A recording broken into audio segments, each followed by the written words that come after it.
Welcome to Too Fond of Books. My name is Janelle and this is my recommendations video for the prompt of time for March Mystery Madness. I have quite a few here, so let's just dive straight into it. I have a number of books that have time right in the title, so I'm going to start with those. This is Time and Tide by Shirley McKay. This was published in 2011 and it is the third in her Hugh Cullen series, and he is a lawyer. This is a series set in Scotland. 1582, St. Andrews. A violent storm wrecks a ship nearby, and the only man aboard dies without revealing how he came to be there alone or where the ship was headed. But neither he nor the wreck is really of interest to the townsfolk of St. Andrews. Lashed to the deck of the ship is a windmill, a much-needed innovation for the town, but one which soon brings devastation as squabbling over its ownership breaks out. Tasked with tracing the ship to its source, reluctant lawyer Hugh Cullen embarks on a journey that will take him far from the security of home and family to Ghent, in the war-torn Low Countries. All right, and another one with time in the title. This is Watchers of Time by Charles Todd. This was published in 2001, and it is the fifth in their Ian Rutledge series, and this is set in 1919. This is a great series set immediately post World War I. Ian Rutledge is a traumatized soldier who has gone back to work at Scotland Yard. And he is bringing his trauma with him, but he feels the need to keep it secret or else he feels he would lose his job. So that's a great conflict that is strewn throughout the series. In this one, he is sent to Norfolk, where a priest is murdered after giving a dying man his last rites. All right, and these next two are from the same series. This is A Time for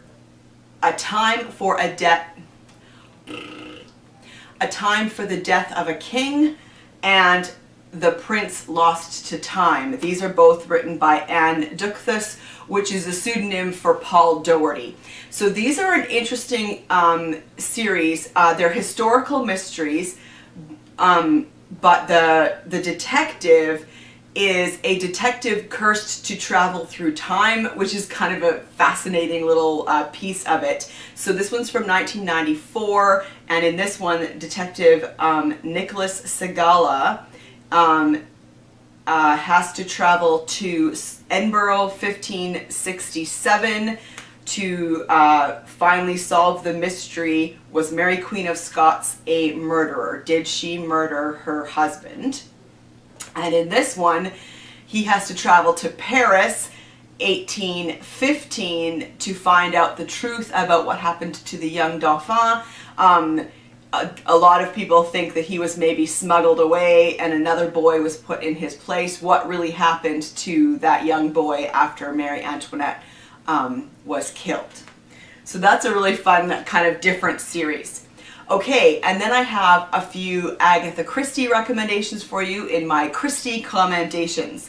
The first, and this has a time right in the title, so I am so proud. This is 450 from Paddington from 1957. This is a Marple mystery, and this is also called What Mrs. McGillicuddy Saw or Murder She Said. Mrs. McGillicuddy is traveling on the train and she sees a murder, but it is happening on a different train. The two trains are passing each other and she sees through the window a man strangling another woman, and the only one who believes her is Miss Marple. This is The Clocks from 1963. This is a Hercule Poirot, and this one has clocks are how we tell time, which is why I'm including it, but also in the crime scene in this one, there are 4 clocks. All of them are set to 4:13, and they're all left at the scene of the murder. So fascinating, right? And then Endless Night. This is a standalone from 1967, and this is narrated by Michael Rogers. It was at Gypsy's Acre that Michael first saw the girl he was to marry, and the account of Michael's courting of Ellie, their growing attraction for each other, is the starting point of a drama that ends in the revelation of a truly monstrous crime. And one more. This is Appointment with Death. I thought this was a totally a use of time, because when we have appointments, they are set to a specific time, aren't they? So that's the connection there.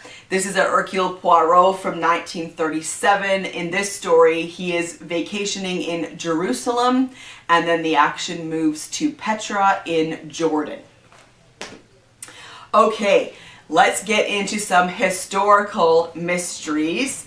I have two from a series that I absolutely love. So this is When Gods Die by C.S. Harris. This is from 2006, and it's actually the second in her Sebastian St. Cyr series. These are set during the Regency in London, mostly in London. Sometimes he travels outside of London. But this is such a great series, and this is a series I would recommend that you read in order, because you learn so much about the characters. But you have Sebastian St. Cyr, who is the son of an earl. You have a woman named Hero, who is the daughter of Lord Jarvis, who is a very highly placed political man.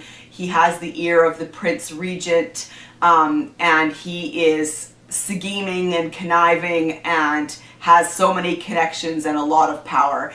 And this series is just so fantastic. So when is a word that indicates time, a specific time. So that's why I'm including these ones. And then this one is When Falcons Fall from 2016, and it is the 11th in the series. One interesting thing about this series is that the author compresses time, and I like that. So this one, the second in the series, is 1811, and the 11th in the series is 1813. All right, The Last Camel Died at Noon by Elizabeth Peters. This is from 1991, and it's the 6th in her Amelia Peabody series. This is a series primarily set in Egypt. Amelia and her husband are archaeologists, Egyptologists. This one is set in 1897, and they have been specifically asked to find a couple who have been missing in the Sudan for over a decade. The Twilight Tower by Karen Harper. This is from 2001, and it's the 3rd in her Elizabeth I series. This is set in 1560.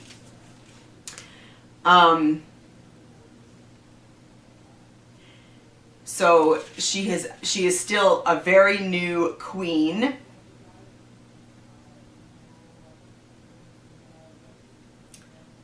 The court's master lutenist plunges to his death from a parapet beneath the queen's window. All right, and then I have another Dandy Gilver for you. This is Dandy Gilver and an Unsuitable Day for a Murder. This is from 2010, and it's the 6th in her Dandy Gilver series. This is set in Scotland in 1927. Dandy is caught between two feuding families who run rival department stores. And these are the clever covers that I like. So here she is. She's probably gone undercover, if I remember correctly, in one of the stores. So she's got her measuring tape there around her neck, and then behind her back she's carrying a gun. Awesome. In This Grave Hour by Jacqueline Winspear. This is from 2017, and it's the 15th in her Maisie Dobbs series, and this one in the series is set in 1939. So I don't want to say too much, because again, this is a series that you should read in order.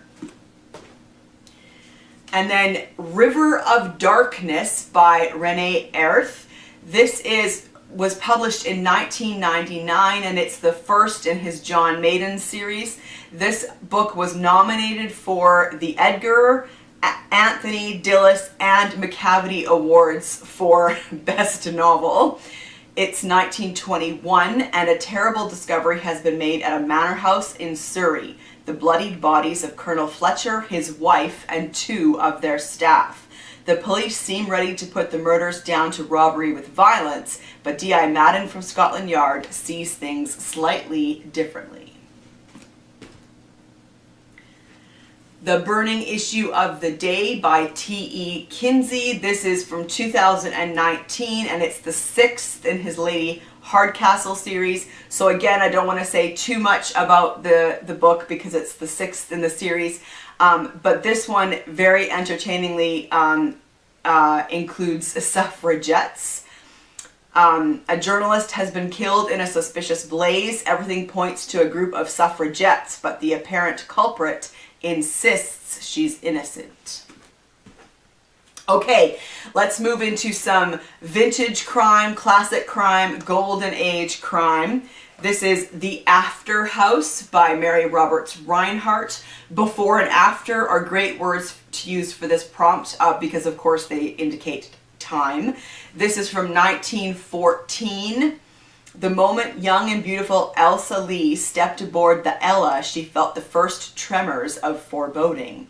Though the ship had been transformed into a luxurious yacht, the ghost of an evil past seemed to linger, waiting to claim all who set sail. The wealthy, tormented owner, his strangely reclusive wife, the mysterious, handsome ship's doctor, the frightened stewardess, the surly crew.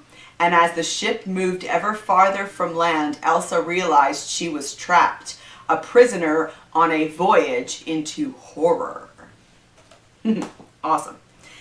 A Thief in the Night by Thomas Walsh. This is from 1962, and this was a really entertaining little read. It's very much Cold War, spies, but your main character is kind of this everyman. So yeah, it's great. Major Robert McNulty of the U.S. Air Force had been sentenced to 25 years at hard labor in a prison camp behind the Iron Curtain. He had been tried by a people's court on a charge of spying, and there was very little chance he'd ever get back to his wife and kids. His brother Eddie thought he could do what the State Department had failed to do. He had a plan which he believed would force Robert's release. It wasn't one the FBI would endorse. They'd do everything they could to stop it because it was criminal. Eddie would have no help from anyone. The Clock Strikes 12 by Patricia Wentworth. This is from 1944, and it's part of her Miss Silver series. Miss Silver is a amateur sleuth, a retired governess. The Paradine family has gathered to celebrate New Year's Eve. Alas, when the clock strikes 12, old Mr. James Paradine, the patriarch, is found murdered. Yet he seemed to invite his demise when he accused an unnamed relative of disloyalty and demanded a confession. Into this atmosphere of suspicion and accusation comes the quietly redoubtable Miss Maud Silver to unravel the mystery of troubled love and sudden death. Before the Fact by Frances Iles. This is from 1932, and this is the book that inspired Hitchcock's movie Suspicion. Described on its first publication in 1932 as one of the finest studies of murder ever written, Before the Fact tells the tale of wealthy but plain Lena McLaidlaw, who marries the charming and feckless Johnny Aysgarth against the advice of her father. Lena is certain she can change him for the better until she is forced to acknowledge that he is a compulsive liar, a crook, and a murderer, but she still loves him, while fearing she will inevitably become one of his victims. Wildfire at Midnight by Mary Stewart. This is from 1956, set on a remote hotel, on the Scottish Isle of Skye. Gianetta is trying to escape her past, but a fellow guest is also hiding secrets and a penchant for murder. The Daughter of Time by Josephine Tay. Whoops, this was supposed to be at the beginning because it has time right in the title. Oh well. Okay, so this is from 1951 and it's one of her Inspector Grant series. This one is great. It's such a unique way to tell a story. So Inspector Grant is laid up in the hospital. He is convalescing and he gets some information and attempts to solve the case of the princes in the tower. What really happened to Richard III's two nephews in the Tower of London? Did Richard kill them? What happened to those boys? And so he attempts to solve that extreme cold case from his hospital bed. Okay. Let's move into some police procedurals or private detective style mysteries. This is Now You See Me by S.J. Bolton. This is from 2001 and it's the first in her Detective Constable Lacey Flint series. A savage murder on London streets, 120 years to the day since Jack the Ripper claimed his first victim. A crime with all the hallmarks of a copycat killer. Detective Constable Lacey Flint has never worked a murder case. Now she must outwit a brilliant psychopath whose infamous role model has never been found. When the murderer claims another victim, Lacey agrees to be the bait to lure out the monster. But this killer is already one step ahead and fixated on Lacey. Death and the Maiden by Sheila Radley. This is also called Death in the Morning, which is why I'm including it. This is the first in her Chief Inspector Quantrill series. This was published in 1978, and this is a series set in East Anglia. The girl had drowned in a shallow brook surrounded by wildflowers. It was the first Chief Inspector Quantrill, working in the small East Anglian district of Ashthorpe and Beckenham Market, had heard of Ophelia. When the Bough Breaks by Jonathan Kellerman. Again, it's got the word when in it, which is an indication of time, so it's a great choice for this category. If you're struggling with books to find for the time prompt, when is a great number or a great word to look for. When, before, after, that's great. This was published in 1985 and it's the first of his child psychologist Alex Delaware series. This is a long-running series set in the United States. 10-Second Staircase by Christopher Fowler. This is from 2006 and it's the fourth in his Peculiar Crimes Unit series. I love this series. I've talked about it before in these recommendation videos, but it is such a good series. It's a crime tailor-made for the Peculiar Crimes Unit. A controversial artist is murdered and displayed as part of her own outrageous installation. No suspects, no motive, no evidence. It's business as usual for Bryant and May. But this time they do have an eyewitness. A boy who claims the killer was a cape-clad highwayman atop a black stallion. Whoever the killer really is, he seems intent on killing off enough minor celebrities to become one himself. Good Morning Midnight from Reginald Hill. I feel like this should be a bonus because there's actually two references to time in this title. This is from 2004 and it's the 21st in his DL and Pascoe series. This is a series set in Yorkshire. Like father, like son, but heredity seems to have gone a gene too far when Pal McIver's suicide in a locked room exactly mirrors that of his father 10 years earlier. In each case, accusing fingers point toward Pal's stepmother, the beautiful, enigmatic Kay Katka. But she turns out to have a formidable champion, Mid-Yorkshire's own super heavyweight Detective Superintendent Andrew D.L. Night Frost by R.D. Wingfield. This is from 1992, and it is the third in his D.I. Jack Frost series. A serial killer is terrorizing the senior citizens of Denton, and the local police are succumbing to a flu epidemic. Tired and demoralized, the force has to contend with a seemingly perfect young couple suffering arson attacks and death threats, a suspicious suicide, burglaries, pornographic videos, poison pen letters. It's never an easy day at work for Jack Frost. And then Night Fairy to Death by Patricia Moyes. This is from 1983, and it is the 16th in her Inspector Henry Tibbet series. Chief Superintendent Henry Tibbet and his wife Emmy are looking forward to a relaxing ride home on the overnight ferry from Holland to England. But their plans are spoiled when a fellow passenger named Smith is discovered stabbed through the heart. Tibbet soon learns that the murdered man was carrying stolen diamonds, which have now conveniently disappeared. The Price of Darkness by Graham Hurley. This is from 2008, and it's the 8th in his Faraday and Winter series.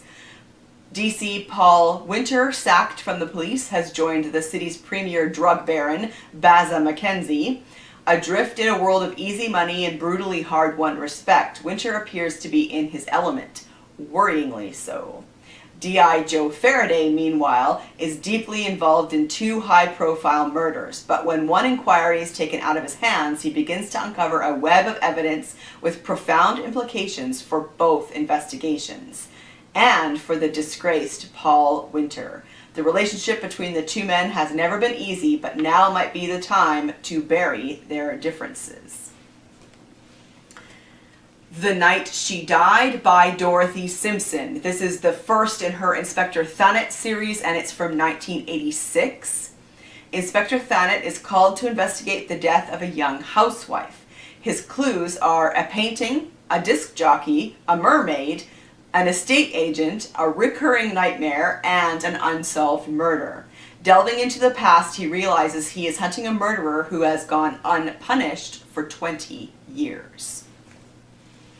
And then Night Passage by Robert B. Parker. This is from 1997, and it's the first in his Jesse Stone series. After being kicked out of the LAPD, Jesse Stone's future looked bleak until he is given another chance as the police chief in a small New England town. So it's very much a fish out of water kind of story. And then another Robert B. Parker, this is Silent Night from 2013. This is a Spencer book, unfinished at the time of his death, and completed by his longtime agent. So this is the very last Spencer story, and it is set at Christmas.